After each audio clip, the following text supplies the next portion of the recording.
Bismillahirrahmanirrahim. Assalamualaikum warahmatullahi wabarakatuh.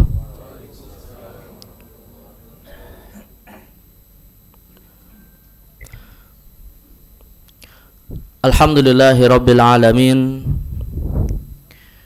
Alhamdulillahilladzi hadana lihadza wa ma kunna linahtadiya laula an hadanallah. Asyhadu an la ilaha illallah wahdahu la syarikalah wa asyhadu anna Muhammadan abduhu wa rasuluh wa khaliluhu wa safiyyuhu min khalqihi la nabiyya ba'dah. Allahumma fassalli wa sallim wa barik ala sayyidina Muhammadin wa ala alihi wa sahabatihi wa man ihtada bihadihi ila yaumiddin, amma ba'd. Ma'asyiral muslimin, jamaah sekalian yang dimuliakan Allah Subhanahu wa taala. Alhamdulillah, kita senantiasa bersyukur pada Allah Azza wa Jal pada kesempatan di siang hari ini diberikan taufik untuk bisa sama-sama melaksanakan ibadah sholat zuhur berjamaah.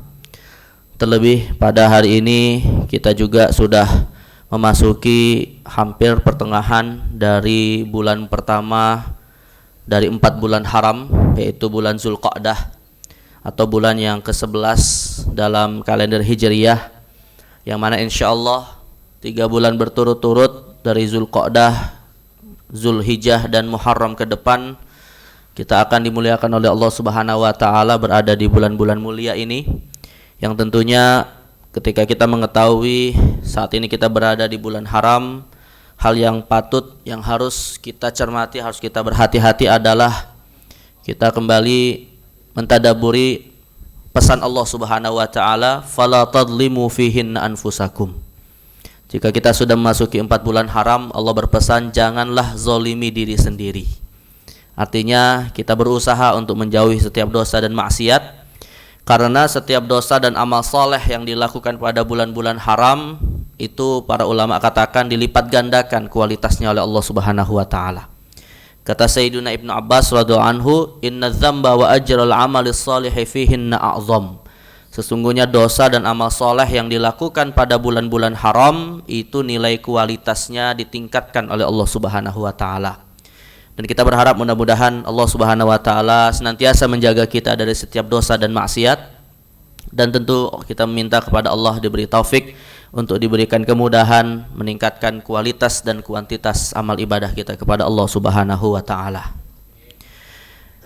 Baik jemaah sekalian yang dimuliakan Allah Subhanahu wa taala, insyaallah seperti biasa kita akan membahas kajian seputar ilmu akidah yang sejatinya semestinya hari Kamis besok, tapi hari Kamis itu tanggal merah ya. Jumatnya Harjitnas enggak, Pak? Cuti bersama ya. Harpitnas ya. Harjitnas atau Harpitnas. Jadi libur dari Kamis, Jumat, Sabtu, Ahad, Pak ya. Wah, ini mudik lagi nih, Pak. Baik, nah karena itulah mungkin di hari Senin ini pekan kelima ya. Senin pekan kelima ini kita akan membahas kelanjutan dari materi ilmu akidah, dan hari ini kita akan membahas tema terakhir dari 5 istilah penting ya di dalam ilmu akidah yang mungkin nanti akan sering kita temukan saat kita membahas tentang 6 rukun iman, yaitu Islam, iman, syirik, kufur, dan yang terakhir yang akan kita bahas adalah istilah nifak ya. Yang mana istilah nifak ini jamaah sekalian, nifak itu sifat, dan orang yang melakukan nifak itu disebut munafik ya. Jadi nifak itu sifat, orangnya disebut munafik. Nah, sedangkan nifak secara bahasa itu maknanya adalah bersembunyi ya. Maka di dalam bahasa Arab dikatakan nafaqal yarbu' idza dakhala nafiqaihi. Ya, jadi yarbu itu semacam atau sejenis hewan yang mirip tikus, Pak, yang punya lubang-lubang biasanya di padang pasir. Nah, itu kalau bersembunyi di dalam lubang-lubangnya itu disebut telah melakukan nifak ya. Tapi sebenarnya, Pak, nifak itu memiliki akar kata yang sama dengan infak. Ya kan? Jadi dari 3 huruf pokok, nun, fa, dan qaf ya. Nah, jadi apa hubungannya, Pak? Padahal kan kita tahu nifak itu negatif, sedangkan infak itu positif gitu ya. Jadi para ahli bahasa itu mengatakan sebenarnya arti dasar dari kata nafaqah itu adalah sesuatu yang kurang sebenarnya, Pak. Sesuatu yang kurang. Maka dalam bahasa Arab, lubang yang ada di bumi itu disebut dengan nafaq. Dan tadi seekor hewan yang masuk ke dalam lubang itu disebut dengan melakukan nifaq. Makanya di dalam Al-Quran dikatakan nafaqon fil ardi. Ya, lubang yang ada di dalam bumi. Artinya bagian bumi itu berkurang. Nah begitu juga dengan kata infak. Infak itu kan artinya sebenarnya membelanjakan harta. Ya, dan infak itu Pak dalam bahasa Arab bisa maknanya positif, bisa maknanya negatif. Ya, jadi tidak selalu infak itu sesuatu yang positif sebenarnya. Memang kalau sudah masuk ke bahasa kita Pak, istilah infak konotasinya adalah positif. Ya, kita menggunakan harta dalam rangka ibadah. Tapi kalau dalam bahasa Arab Pak, infak itu bisa maknanya untuk ibadah, bisa maknanya untuk maksiat. Ya, karena bahas terjemahan lebih tepatnya membelanjakan harta. Dan yang namanya membelanjakan harta itu bisa untuk maksiat. Misalnya, saya mau menginfakkan harta di Gang Doli misalnya Pak.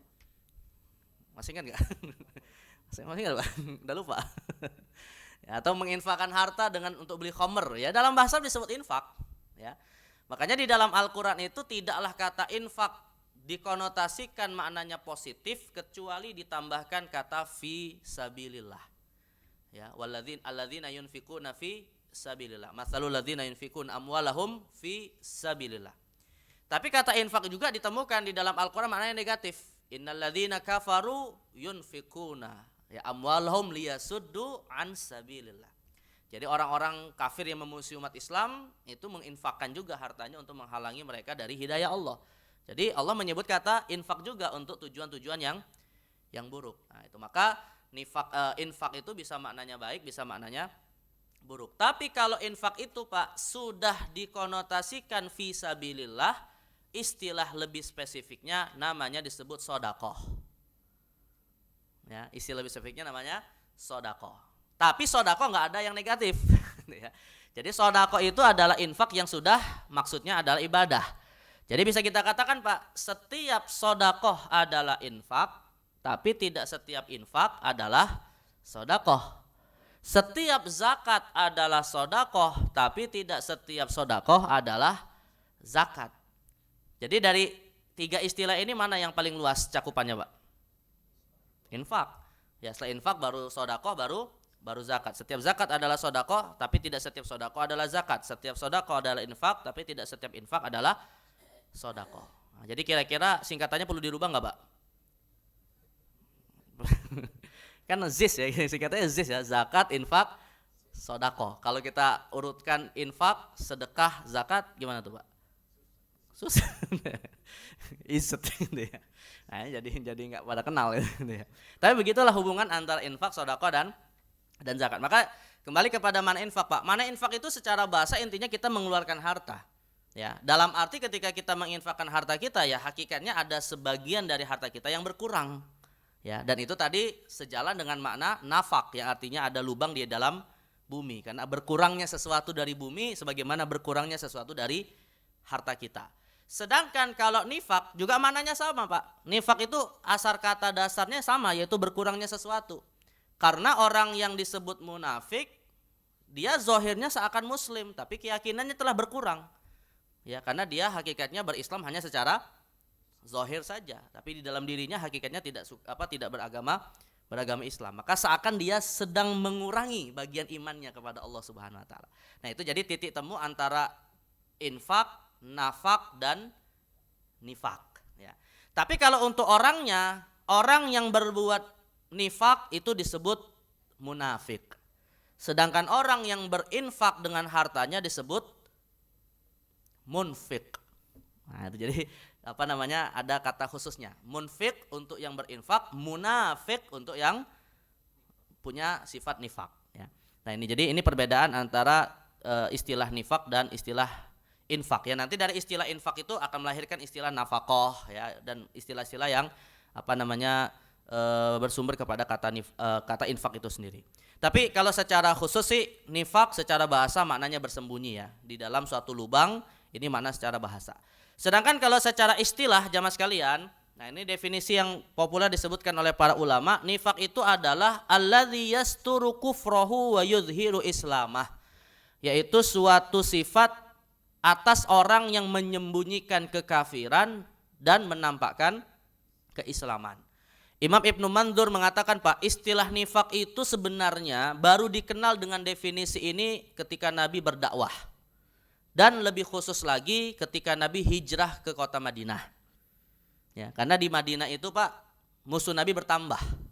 Jadi kalau di Mekah musuh Nabi kan cuma satu saja, orang-orang musyrik. Tapi kalau di Madinah musuh Nabi bertambah menjadi dua lagi, jadi tiga, Pak. Ya. Pertama orang musyrik itu sendiri, kedua ahli kitab Yahudi dan Nasrani yang saat itu musuhi Nabi, dan yang ketiga munafik gitu. Maka ketika kemudian istilah nifak diperkenalkan oleh Nabi dengan turunnya ayat-ayat Al-Quran, akhirnya para ulama mengatakan istilah ini baru dikenal dengan makna ini, yang menyembunyikan kekufuran dan menampakkan keislaman, itu saat Nabi hijrah ke Madinah. Bahkan ada satu surat khusus namanya disebut surat Al-Munafikun, ya, surat Al-Munafikun. Bahkan ada beberapa surat, Pak, yang maknanya tujuannya untuk membongkar orang munafik, ya. Di antaranya surat Taubah. Surat Taubah itu disebut juga dengan istilah surat Al-Muba'tsarah. Ya, artinya surat yang di dalamnya membongkar habis tipu daya dari orang-orang munafik yang saat itu memusuhi Nabi SAW dari dalam, ya. Tapi ini makna nifak yang sesungguhnya nanti adalah salah satu dari dua jenis nifak, ya, yaitu nifak yang menyebabkan seseorang di akhirat nanti termasuk bagian dari orang kafir, ya.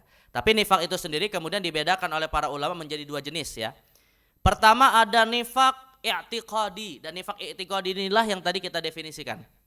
Jadi nifak di mana seseorang menampakkan keislaman, dia sholat, dia bayar zakat, dia puasa, tapi hatinya membenci Islam, itu namanya disebut dengan nifak i'tiqadi. Ya, nifak terkait dengan keyakinan, atau disebut juga dengan nifak akbar. Ya, yang mana statusnya adalah tetap dihukumi muslim di dunia. Artinya kalau dihukumi muslim, Pak, berarti kalau meninggal tetap wajib disolati tidak? Ya, tetap wajib disolati. Tapi di akhirat maka dia dihukumi kafir. Dan yang kedua, Pak, yang tahu hakikat orang munafik itu adalah yang maha mengetahui hati manusia. Nah, siapa itu? Ya Allah saja. Adapun kita ya nggak bisa mengetahui. Ya. Kecuali kalau orang yang munafik ini menampakkan kemunafikannya, Pak.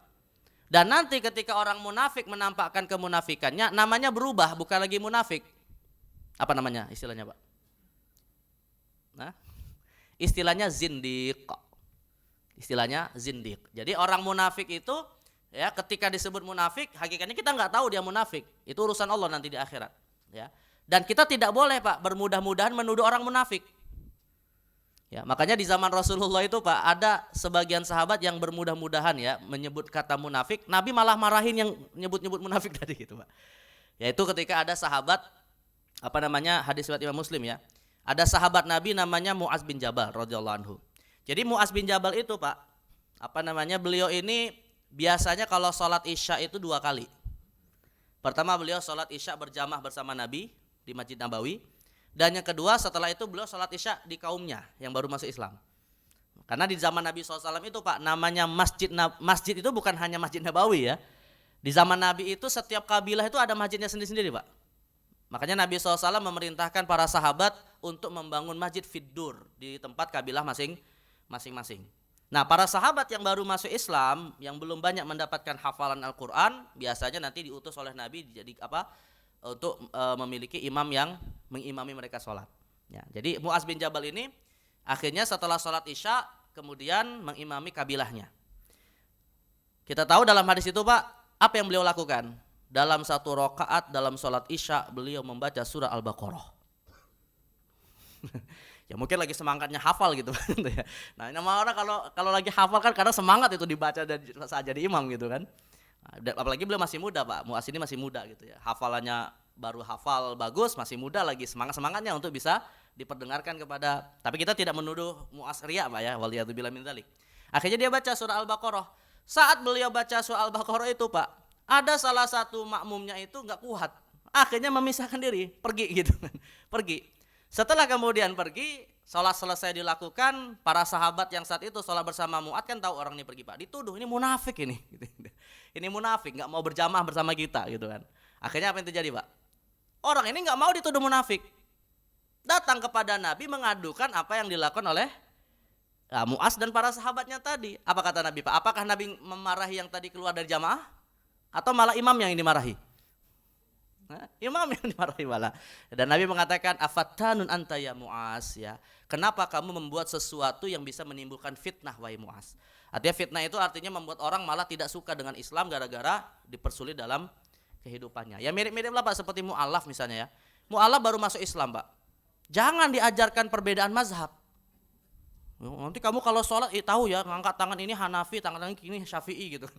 Nah, kemudian nanti perbedaan masalah zikir jama'i boleh dikeraskan atau tidak dan lain-lain. Wah, orang kayak gini Pak, kira-kira besok sudah murtad lagi nggak Pak? Nah, ini masalah. Yang salah siapa di sini? Ya yang salah yang murtad juga salah. Kenapa dia nggak sabar gitu kan? Tapi yang salah juga adalah yang menyebabkan dia kembali murtad. Artinya setelah masuk Islam melihat Islam lebih sulit, rupanya akhirnya membuat dia tidak suka dengan Islam. Nah itu disebut oleh Nabi dengan istilah fattan. Fattan itu artinya yang membuat fitnah gitu ya. Nah maka dari hadis ini bisa kita simpulkan bahwa yang namanya munafik itu kalau kita definisikan yang menyembunyikan kekafiran, hari ini nggak ada yang tahu kecuali Allah Subhanahu wa taala. Nah, jadi hati-hati dengan istilah munafik ini, Pak. Apalagi menjelang 2024 nih, Pak. Nah, hati-hati ini ya. Ini gara-gara pilihan politik sudah saling tuduh munafik ini ya. Ya, itu ijtihad masing-masing lah gitu ya. Pilihannya siapapun ijtihad masing-masing. Ya, baik. Dan munafik ini jemaah sekalian yang sifatnya i'tiqadi yang bisa menyebabkan hakikatnya di akhirat nanti bukan disebut muslim lagi. Inilah yang disebut dalam Al-Quran An-Nisa 145, innal munafiqina fid darkil asfali minan nar walan tajida lahum nasira. Sesungguhnya orang munafik itu nerakanya adalah yang paling bawah ya. Jadi yang paling buruk di antara neraka-neraka yang ada. Dan Allah mengatakan mereka tidak dapat penolong nanti di hari kiamat. Artinya Pak, orang munafik nanti tidak bisa dapat syafaat. Ya. Pelaku dosa besar Pak, pelaku dosa besar, pezina, pembunuh dan lain-lain, sekalipun tidak bertaubat sampai meninggal, tapi di dalam hatinya masih ada keimanan, tetap dapat syafaat. Ya, tapi orang munafik Pak, walaupun nggak pernah membunuh, nggak pernah mencuri dan lain-lain, sholatnya rajin dan lain-lain gitu ya. Tapi kalau di hari kiamat membawa kemunafikan ini nggak dapat syafaat dari siapapun, termasuk syafaat dari Allah Subhanahu Wa Taala sebagai syafaat terakhir. Ya, karena syafaat itu yang di akhir adalah syafaat Allah Subhanahu Wa Taala. Nanti syafaat-syafaat sebelum itu banyak, syafaat Nabi, syafaat Al-Quran, syafaat dari sahabat, syafaat dari keluarga, syafaat dari bacaan Al-Qurannya, syafaat dari ibadah sholatnya, dan yang terakhir adalah syafaat dari Allah Subhanahu Wa Taala. Yang saya pernah sampaikan diberikan kepada jahannamiyun, ya, alumni neraka jahannam. Nah, tapi orang munafik ini Pak nggak jadi alumni, nggak lulus dia Pak. Neraka jahannam selama-lamanya nggak lulus ya, karena tidak diberi syafaat. Allah katakan walan tajidalahum nasira. Ya, sungguh Allah tidak akan memberikan pertolongan kepada mereka. Nah, yang kedua adalah nifak amali. Nifak amali atau disebut juga nifak asghar. Nah, kalau nifak ini dia masih kategorinya muslim di dunia dan di akhirat, dan ini bagian dari kemaksiatan atau dosa biasa ya. Tapi dosanya masuk kategori dosa besar. Nah, ini seperti yang disebutkan dalam hadis Nabi riwayat Imam Bukhari dan Muslim, arbaun man kunna fihi kana munafiqan khalisa wa man kanat fihi khaslatun minhunna kanat fihi khaslatun minan nifaqi hatta yada'aha. Ada 4 sifat kata Nabi SAW yang jika 4-4-nya ada pada seseorang maka sudah disebut munafik tulen. Maksudnya sifatnya itu udah pokoknya ya seperti munafik sesungguhnya lah gitu ya. Tetapi tentunya 4 sifat ini atau satu di antaranya Pak tidak mengeluarkan seseorang dari Islam ya. Namun kemungkinan banyak dilakukan oleh umat Islam ya. Yang pertama adalah iza tumina khana, jika diberi amanah dia berkhianat. Nah, ada orang Islam kayak gini Pak? Banyak, bukan ada. Iza haddasa kadzaba, jika berbicara dia berdusta. Wa iza ahada ghadara, jika dia berjanji dia ingkari. Wa idza khasama fajara, dan jika dia berselisih dengan orang lain dia tidak fair, tidak adil, tapi melakukan kecurangan. Jadi 4 sifat ini merupakan sifat-sifat yang ada pada diri seorang yang disebut munafik. Tapi munafiknya bukan munafik akidah ya, tapi munafik dalam konteks perbuatan saja yang tidak sampai mengeluarkan dari Islam. Karena keempat sifat ini Pak tidak selalu terkait dengan akidah. Keempat sifat ini ya biasanya sih hubungan antar manusia. Ya, bukan karena dia membenci Islam, bukan karena apa? Karena ada perseteruan dengan sesama manusia. Maka nifak yang seperti ini di dunia dan di akhirat statusnya tetap muslim. Ya. Baik, kemudian secara khusus kita membahas nifak yang akbar ya, jemaah sekalian. Nifak yang masuk kategori di akhirat nanti tidak disebut muslim. Kalau nifak akbar, hukumnya di akhirat Pak, seperti tadi kita sebutkan adalah kafir. Dan Imam Al-Baghawi, jemaah sekalian, Imam Al-Baghawi menyebutkan dalam tafsirnya kafir itu ada 4 jenis Pak. Ya, kafir itu kata Imam Al-Baghawi ada 4. Pertama adalah kafir inkar, kafir yang mengingkari wujud Allah, disebut kafir ingkar, seperti orang ateis. Yang kedua adalah kafir juhud, ya, orang kafir yang mengakui adanya Allah tapi tidak mau beriman kepada ajarannya Allah, seperti kafirnya iblis. Nah, iblis itu ingkar gak sama Allah Pak? Nah, gak ingkar, tapi dia enggan mau menjalankan ajaran Allah, maka disebut kafir dan namanya disebut kafir juhud. Ya. Yang ketiga Pak, kafir inad. Kafir inad itu sebenarnya dia meyakini Allah Subhanahu wa taala itu, atau dia meyakini kebenaran Islam tapi lisannya enggan untuk bersyahadat. Nah, itu disebut kafir inad. Imam Al-Baghawi memasukkan jenis kafir yang ketiga ini seperti kekafiran Abu Thalib. Sebenarnya hatinya beriman kepada Nabi Muhammad tapi lisannya tidak mau bersyahadat. Tapi sebagian ulama lain mengatakan Pak bahwa itu adalah taqiyahnya Abi Thalib. Ya, Imam As-Suyuti termasuk yang berpendapat Abu Thalib selamat nanti di akhirat.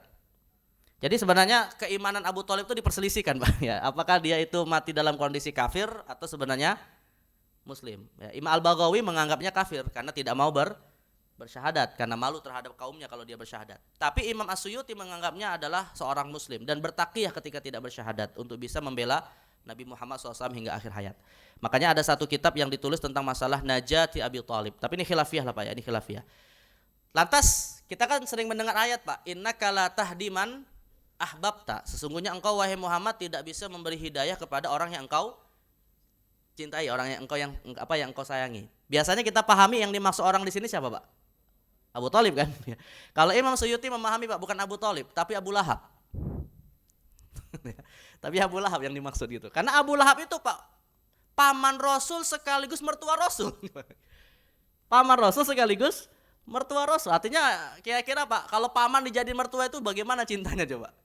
Bahkan 2 anak Rasulullah dinikahkan kepada bukan mertua, besan, besan ya. Paman Rasul sekaligus besannya Rasulullah SAW. Karena 2 anaknya yaitu Ruqayyah dan Ummu Kulthum, dua-duanya dinikahkan kepada anak Abu Lahab. Ya, maka ada juga yang menafsirkan yang dimaksud dengan engkau tidak bisa memberi hidayah pada yang engkau cintai adalah Abu Lahab. Ya, tapi ala kulli hal ini perbedaan para ulama. Mau kita memastikannya nanti seperti apa Pak? Tunggu aja di hari kiamat Pak. Kita lihat nanti Abu Thalib apakah masuk surga Pak. Atau kalau Abu Lahab jelas masuk neraka Pak, enggak usah ragu Pak. Karena setiap hari kita baca tuh tabat yada Abi Lahab wa tab. Tapi Abu Thalib ini masih dalam khilafiyah. Miriplah seperti khilafiyah para ulama tentang orang tua Nabi, ya, bapak beliau apakah beriman atau tidak. Itu khilafiyah dan lebih baik tidak memperpanjang perdebatan tentang masalah hal seperti ini ya. Baik, tapi sekali lagi para ulama sepakat orang munafik di akhirat itu termasuk kafir. Tadi saya sebutkan Pak, kafir yang ketiga adalah kafir inat ya, yang lisannya tidak mau bersyahadat walaupun hatinya menerima Islam. Nah, yang keempat Pak, namanya disebut kafir nifak. Jadi kata Imam Al-Baghawi, kafir yang keempat itu kafir nifak. Kebalikannya, lisannya bersyahadat di dunia tapi hatinya tidak beriman, kufur ya. Dan kata Imam Al-Baghawi, "Wa man laqiyallahu bi ahadin min hadhihi" ya, barang siapa yang bertemu dengan Allah membawa satu di antara 4 kekafiran ini, lam yughfar abada, dia tidak akan diampuni oleh Allah Subhanahu wa taala. Artinya keempat-empatnya itu statusnya adalah kafir di akhirat ya, waliyadzubillah min dzalik. Nah, sedangkan kalau di dunia bagaimana? Nah, di dunia itu jamaah sekalian, tadi sudah saya katakan orang munafik itu tergantung di dunia ini ya, tidak menampakkan kemunafikannya atau menampakkan. Kalau dia menampakkan, namanya berubah Pak. Ya, titelnya berubah, bukan munafik tapi zindik. Nah, jadi zindik itu istilah untuk menyebut orang yang menampakkan kemunafikan. Ya, selama ini dia menyimpan kebencian pada Islam Pak. Ada momen-momen tertentu dia akhirnya ngomong, Islam ini enggak benar gitu, atau dia menghina Rasul dan lain-lain. Walaupun dia bersyahadat ya, dia ngaku muslim tapi dia menghina Rasulullah. Maka orang yang seperti ini disebut zindiq, ya. Nah, kata Imam Malik bin Anas, penduduk Madinah itu Pak, sebagiannya ada munafik di zaman Nabi, setelah Nabi wafat mereka berubah menjadi zindiq. Dan sebagian di antara mereka ada yang beriman kepada nabi-nabi palsu. Ya, ada Musailamah al-Kazzab, kemudian Tulaihah al-Asadi, al-Aswad al-Insi, ya, karena mereka membenci Rasul tapi tidak bisa menampakkannya ketika Nabi masih hidup, dan baru mereka berani menampakkannya ketika Rasulullah sudah wafat. Nah, akhirnya kata Imam Malik bin Anas seperti disebutkan dalam tafsir Ibnu Katsir, mereka berubah menjadi zindiq.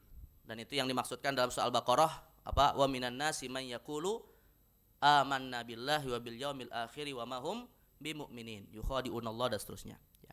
Baik. Nah, sekarang bagaimana status mereka di dunia, Pak? Bagaimana kita bersikap ya kepada mereka di dunia? Kalau yang tidak menampakkan kemunafikannya, ya jelas tetap mereka adalah saudara muslim kita yang wajib kita penuhi hak-haknya. Ya, dia meninggal kita tetap wajib sholati, tetap dimakamkan di kuburan umat Islam, ya, dan seterusnya. Karena mereka tidak menampakkan gitu ya. Tapi kalau menampakkan bagaimana? Nah, kalau mereka menampakkan kemunafikannya, Pak, nanti status mereka ini adalah zindik atau juga bisa divonis murtad. Tapi vonis murtad hanya boleh diberikan oleh pengadilan syariah. Ya. Jadi kalau kita misalnya Pak mendengarkan ada orang ya membenci Islam dan seterusnya, tapi dia tetap ngaku Muslim, kita boleh mensifati dia sebagai munafik atau zindik. Tapi nggak boleh kita memvonisnya murtad, karena vonis murtad itu konsekuensinya berat Pak, sampai kepada hukuman mati gitu ya. Kalau dalam pengadilan agama Islam. Tapi kalau di negara kita kan nggak ada Pak orang munafik kemudian ya mungkin bisa masuk kategori penistaan agama lah ya. Yang di negeri kita hukumannya apa Pak? Penjara cuma 2 tahun ya. 2 tahun gitu. Nanti kemudian ya kalau bebas dia taubat alhamdulillah ya. Tapi kalau enggak taubat nanti ada hukum tersendiri di akhirat. Maka kata para ulama dalam kitab Al-Mawsu' Al-Fiqhiyah, hukmul munafiq hukmuz zindiqil mudhhir lil Islam wa huwa annahu yuqtal idza nataqa bi kalimatil kufri.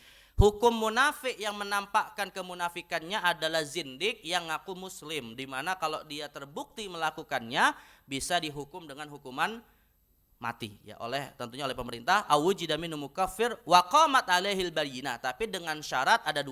Pertama, memang ada tanda-tanda dan bukti bahwa dia telah melakukan kekafiran yang secara terang-terangan, dan yang kedua tidak ada bukti bahwa dia telah bertaubat. Nah, jadi tetap bisa saja mereka bertaubat, tapi kalau tidak kemudian bisa diajukan ke pengadilan ya. Baik, kemudian kalau orang munafik taubat bagaimana jemaah sekalian? Apakah taubatnya bisa terima? Nah, saya tegaskan Pak, ada nggak dosa yang tidak dihapus dengan taubat Pak? Ada nggak dosa yang tidak bisa dihapus dengan taubat? Ada nggak? Hah? Syirik? Enggak Pak, semua dosa bisa dihapus dengan taubat. Semua dosa, termasuk syirik. Ya, termasuk syirik. Maka yang dimaksud dengan Allah tidak mengampuni dosa syirik itu Pak, kalau dibawa sampai mati.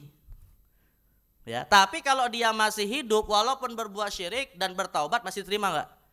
Masih diterima. Banyak sahabat Nabi syirik ya. Kemudian taubat masuk Islam. Nah, di sini kita perlu pahami bahwa yang dimaksud dengan ayat Al-Qur'an innallaha la yaghfiru ayyushraka bihi wa yaghfiru ma duna dzalika liman yasha. Sesungguhnya Allah tidak mengampuni perbuatan syirik dan mengampuni dosa selain syirik. Satu, konteksnya ini di akhirat, bukan di dunia. Ya, satu di akhirat, bukan di dunia konteksnya. Dan yang kedua, Pak, di akhirat dosa selain syirik sekalipun orang yang melakukannya tidak sempat bertaubat di dunia, masih mungkin akan diampuni oleh Allah di akhirat, kecuali dosa syirik. Nah, jadi kita bisa simpulkan semua dosa selama orang masih hidup di dunia itu diampuni oleh Allah, apapun dosanya. Tapi kalau dia membawa dosa itu di akhirat, maka yang tidak diampuni hanya dosa syirik. Ada pun selainnya dosa membunuh, dosa berzina, dosa mencuri dan lain-lain, ada potensi diampuni. Walaupun sempat dibersihkan dulu, sempat di training dulu di neraka. Itu ada sisi di situ dulu. Ya. Jadi bukan berarti kemudian di dunia tidak ada dosa yang diampuni, termasuk dosa munafik. Ya, jadi kalau ada orang kemudian taubat dari munafik, maka dia akan bisa diterima selama dengan syarat tidak dalam kondisi membawa kemunafikan sampai mati. Ya, Allah mengatakan innal munafiqina fid dalkil asfali minan nari wa lan tajida lahum nasira. Orang munafik itu diancam tempatnya adalah di akhirat neraka yang paling bawah. illal ladzina tabu wa aslahu, kecuali kalau dia sempat taubat, yaitu saat masih hidup. Dan kapan batas taubat diterima jemaah sekalian? Ada dua kondisi ya. Kondisi yang pertama, taubat secara pribadi personal, yaitu ketika manusia dalam kondisi sakaratul maut, malam yughargir. Kata Nabi, innallaha yaqbalu taubatal abdi malam yughargir. Sesungguhnya Allah menerima taubat seluruh hamba selama belum sakaratul maut. Dan yang kedua, Pak, pintu taubat tertutup secara menyeluruh. Kapan? Nah, ketika matahari terbit dari arah barat. Nah, itu dipantau terus Pak setiap subuh Pak ya. Terbitnya dari mana nanti Pak. Tapi saya katakan Pak, jangan berharap ketemu masa itu Pak. Itu masa-masa berat itu ya. Belum tentu kita mampu untuk bertahan dengan keimanan ya. Mudah-mudahan sih masih jauh gitu ya. Artinya umur kita panjang tapi tidak sampai ketemu masa itu. Ya bayangkan Pak, sebelum masa itu Dajjal muncul 40 tahun lamanya kering kerontang kemarau. 40 tahun Pak. Ya, ini 3 tahun kita pandemi aja sudah kerepotan, apalagi 40 tahun kemarau gitu ya. Jadi ini masa-masa berat, keimanan diuji saat itu, dan kita kalau bisa tidak berharap ketemu di masa tersebut ya. Tapi kalau itu terjadi, sudah semua namanya amal soleh tidak diterima kalau sudah matahari terbit dari arah barat, waliyadzubillah ya. Maka Allah katakan, kalau mereka bertaubat wa aslahu, dan memperbaiki dirinya, wa atasamu billah, dan kembali berpegang kepada agama Allah, wa akhlasu dinahum lillah, dan ikhlas di dalam agama Allah, faulaika ma'al mu'minin, maka mereka kembali menjadi bagian dari orang-orang beriman. Artinya yang namanya taubat orang munafik itu masih bisa diterima selama masih dalam kondisi hidup ya. Baik, hukum lainnya jamaah sekalian terkait dengan orang munafik. Pertama adalah sah sholat ya di belakang orang munafik yang tidak menampakkan kekufuran. Nah, artinya Pak, kalau kita misalnya sholat di belakang imam ya, kita nggak tahu orang imam ini munafik gitu ya. Kita sholat di belakang dia, maka sholat kita tetap sah. Padahal sholat di belakang orang kafir sah nggak Pak? Kan nggak sah sebenarnya di belakang orang kafir ya. Ya misalnya begini Pak, ada orang kafir ya, misalnya dia tertarik dengan Islam, tapi belum bersyahadat Pak. Coba-coba masuk masjid, ikut sholat berjamaah. Kita kemudian masbuk Pak, nepuk punggungnya, plek. Ya, setelah sholat selesai dia ngomong, saya belum muslim itu Pak. Nah ini kita yang jadi makmum gimana Pak? Sah nggak sholatnya? Hah? Ya nggak sah sholat kita ya. Karena sholat kita nggak sah maka diulangi gitu ya. Tapi bagaimana dengan orang munafik Pak? Hari ini kita nggak tahu kalau dia munafik misalnya gitu ya. Akhirnya kita sholat, besok-besok kita dengar dia mengucapkan kalimat-kalimat yang mengeluarkannya dari Islam. Artinya menampakkan kemunafikannya. Apakah sholat kita sebelumnya diqadha gara-gara itu? Nah ini jawabannya tidak ya, karena kita nggak tahu kalau dia adalah munafik ya. Jadi itu yang pertama. Yang kedua jemaah sekalian, tetap wajib mensolati jenazah orang munafik selama tidak menampakkan kekufuran. Tapi kalau kita tahu Pak bahwa dia telah menampakkan kekufurannya, maka tidak boleh sholat atau mensolati orang munafik ya. Allah mengatakan wala tusolli ala ahadim minhum mata abada, dan janganlah engkau ya Muhammad melaksanakan sholat untuk seseorang yang mati di antara mereka dalam kondisi munafik. Makanya Nabi Muhammad SAW itu Pak, seperti pernah saya sampaikan ya, memberikan list nama-nama orang munafik hanya kepada satu orang. Namanya, ada yang tahu Pak? Siapa? Saya berulang kali kayaknya pernah sampaikan di sini. Huzaifah al-Yamani, Huzaifah bin al-Yaman ya. Ini diingat-ingat Pak, biar nanti kalau ketemu Huzaifah nggak malu Pak. Kita kan ketemu sama sahabat dan lain, kita harap bertemu dengan mereka di surga ya. Jadi satu-satunya orang yang tahu siapa tokoh-tokoh munafik adalah Huzaifah al-Yamani. Maka Huzaifah ini menarik Pak, selain beliau tahu, beliau ini juga umurnya panjang setelah Nabi wafat. Ya, beliau ini umurnya panjang setelah Nabi Muhammad SAW wafat. Sampai di zaman Umar, sampai di zaman Utsman bin Affan, beliau itu masih hidup.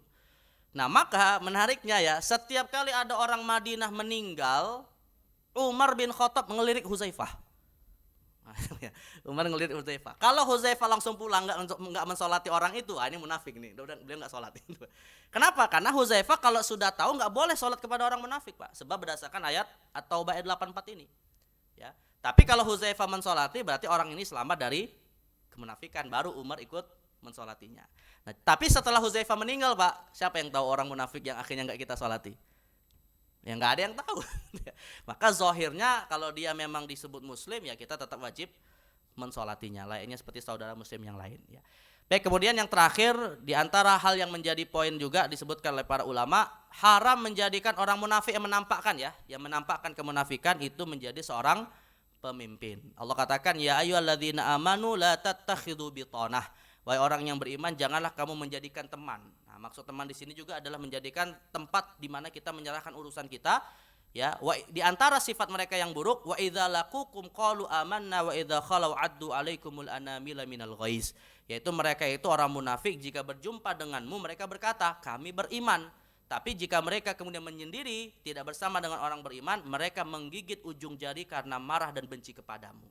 Artinya mereka ketika tidak bersama orang beriman menampakkan seakan-akan orang beriman. Tapi kalau sudah menyendiri, sudah tampak kebencian mereka terhadap orang-orang beriman. Kalau kita tahu orang seperti itu, Pak, maka nggak boleh dijadikan sebagai teman dekat atau pemimpin. Apalagi kalau jelas-jelas, ini kita nggak bicara politik zaman kemarin. Kalau dalam konteks itu orang kafir, hakikatnya kita sebagai mukmin tidak boleh memilih atau menjadikan urusan kita kepada mereka. Ya.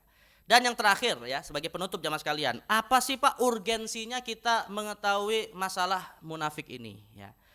Urgensinya jamaah sekalian, ini ada amalan para sahabat radhiyallahu anhum. Jadi para sahabat Nabi itu Pak, dalam hadis riwayat Imam Bukhari diceritakan oleh Ibnu Abi Mulaikah, seorang tabi'in, beliau mengatakan, adraktu salasina min ashabin Nabi sallallahu alaihi wasallam kulluhum yakhafun nifaq ala nafsih. Jadi kata seorang tabi'in Pak ya, aku mendapati ada 30 sahabat Nabi. Kita kalau mendengar sahabat Pak, kira-kira sahabat itu dapat nggak jaminan surga Pak? Hah? Sahabat itu semua dapat jaminan surga. Mau yang secara langsung disebut oleh Nabi seperti 10 sahabat ataupun yang diisyaratkan saja. Nah, isyarat di dalam Al-Quran bahwa para sahabat Nabi itu semuanya masuk surga itu banyak Pak. Di antaranya adalah firman Allah, radhiyallahu anhum wa radu anhu. Allah ridho kepada mereka. Artinya kalau Allah ridho kepada mereka berarti mereka ahli surga. Ya. Dikatakan dalam ayat yang lain, Muhammadun Rasulullah walladzina ma'ahu. Ya, Muhammad adalah Rasulullah dan orang-orang yang bersama dengan sang Nabi ini, yaitu orang-orang yang mulia. Kuntum khaira ummah ukhrijat linnas. Kalian adalah umat terbaik. Tentunya umat terbaik itu siapa yang lebih layak mendapatkan predikat ini? Para sahabat Nabi, langsung dididik Rasulullah SAW. Tapi lihat Pak, sehebat-hebat, semulia-mulianya mereka tetap yakhafun nifaq ala nafsih. Tetap khawatir kemunafikan ada pada diri mereka. Lah kita Pak yang 14 abad jauh dari Rasulullah, yakin masuk surga. Mereka saja khawatir gitu kan ya. Makanya cerita yang tadi saya sampaikan, Huzaifah Al-Yamani itu Pak, setiap kali ketemu dengan Umar nanya, ya Huzaifah, ada nggak nama saya di list munafik? Coba yang Pak, Umar bin Khattab, sudah sahabat Nabi, sudah yang berjuangnya luar biasa, mertua Rasulullah, pemimpin umat Islam setelah Abu Bakar ya, masih khawatir dia termasuk munafik. Makanya sebagian ulama ada yang membolehkan Pak. Sebagai ulama ada yang membolehkan berkata, ya, sebagai ulama nih ya, ada yang membolehkan kita berkata, ana muslimun insyaallah. Ada sebagian ulama mengatakan, boleh kita mengatakan, aku seorang muslim insyaallah. Tapi sebagian lain ada yang mengatakan, Pak, itu nggak boleh kata-kata seperti ini. Seakan-akan kita nggak yakin sebagai muslim. Tapi kalau yang mengatakan ana muslimun insyaallah sebagai bentuk tawadhu ya, dan kehati-hatian bahwa dirinya jatuh kepada kemunafikan, maka itu sesuatu yang bagus. Ya, karena tidak ada yang bisa menjamin kita termasuk yang nanti selamat di hari kiamat. Nah, dengan hal ini ya, apa urgensinya kita tahu seperti ini? Membuat kita satu hati-hati, dan yang kedua tidak merasa puas dengan ibadah yang kita lakukan. Jangan sampai kemudian kita merasa amal-amal soleh yang kita lakukan selama ini kemudian merasa sudah bisa menyelamatkan kita dari murka Allah. Karena kita masuk surga bukan dengan amal soleh kita, tapi dengan rahmat dan ridho dari Allah Subhanahu Wa Taala. Tapi rahmat dan ridho dari Allah Pak nggak mungkin kita dapatkan dengan cara berleha-leha, tetap harus beribadah. Maka Nabi mengatakan al-kayyisu man dana nafsahu wa amila lima ba'dal maut wal ajizu man ittaba hawahu wa tamanna 'ala Allah.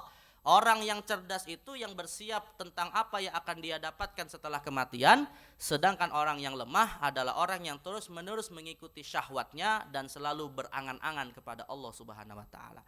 Jadi kalau ingin jadi orang yang cerdas, kita tetap beribadah maksimal, tapi juga tidak menganggap ibadah ini akan menjadi tujuan kita mendapatkan keselamatan, tapi hanya sebagai wasilah saja, sebagai sarana saja ya. Maka nggak masalah kita menuduh diri kita masih dosa, masih banyak maksiat. Lebih baik kita menuduh diri kita banyak maksiat Pak, daripada menganggap diri kita soleh tapi rupanya banyak maksiat, waliyadzubillah min dzalik. Agar kita tidak merendahkan saudara kita yang lain, dan kita juga tidak merasa sombong kepada Allah Subhanahu wa taala. Dan ingatlah, makhluk yang paling dekat kepada Allah tapi kemudian dia menjadi kafir adalah yang ibadahnya sangat luar biasa, namanya iblis laknatullah alaihi, gara-gara sifat sombong ya. Baik, nah inilah para sahabat Nabi SAW yang diceritakan mereka sangat takut terhadap kemunafikan, tapi dengan itu mereka memperbaiki diri dan terus menjalankan syariat Allah dengan sebaik-baiknya hingga Allah ridho kepada mereka semua. Dan kita berharap mudah-mudahan bisa mengikuti jejak para sahabat Nabi Sallallahu Alaihi Wasallam ya. Baik, mungkin ini yang bisa saya sampaikan ya mas kalian terkait dengan sifat munafik. Nah, dan kita pada beberapa pertemuan ini membahas tentang kufur, syirik dan nifak, yang salah satunya adalah bisa menyebabkan keluar dari Islam. Mungkin insya Allah pada pertemuan yang akan datang kita akan membahas Pak, apa saja sih hal-hal yang bisa membatalkan keimanan dan keislaman seseorang ya. Apa saja yang bisa membuat seseorang itu kemudian tidak disebut beriman atau tidak disebut berislam ya. Atau dalam bahasa dalam bahasa Arabnya nawaqidul iman ya. Sebenarnya sederhananya begini Pak, yang membatalkan Islam itu adalah yang membuat kita masuk Islam. Itu kaidahnya Pak ya.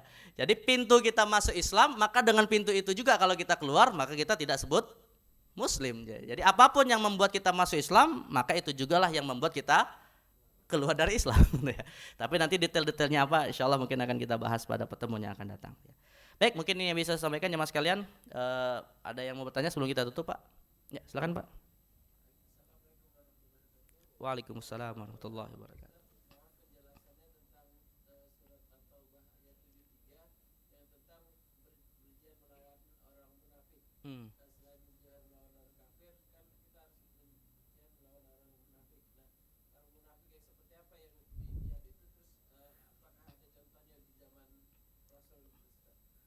Ya, ayatnya itu malah ayatnya disampaikan untuk Nabi ya. Ya ayuhan nabiyyu jahidil kuffar wal munafiqina waghluz alaihim wa ma'wahum jahannam ya.